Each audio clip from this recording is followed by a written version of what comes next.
How to make a public profile on Snapchat. Hey everyone, welcome back to our channel. In today's video I'll guide you through the steps on how you can make a public profile on Snapchat, so make sure to stick with me till the very end. So if you'd like to basically make a public profile on Snapchat, it's actually quite very simple to do so. All you have to do is go ahead and first of all make sure to launch the Snapchat application here. Then just tap the Bitmoji avatar from the top left of the screen, and then you're gonna land on this page as you'd be able to find it. Then what you need to do is just scroll down over here, and then you'll find this option called create a public profile. Now just in case you don't find this option, you have to customize a few settings. Tap the gear icon from the top right hand side of the screen, scroll down, and here you can see this privacy settings.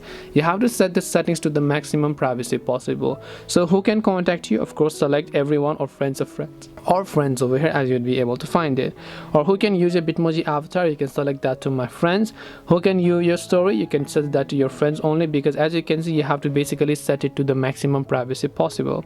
And when you set these options to the maximum privacy possible and then you come back, next time you'll most likely find this option known as create public profile. And when you tap the create public profile option, you can now just tap the continue option, tap on get started over here, and then tap on create, and your public profile on Snapchat will get successfully created. This way you'll be able to create a public profile on Snapchat. Hope this video was very helpful. If you have got any questions, feel free to leave them down. Thank you for watching and see you in the next video.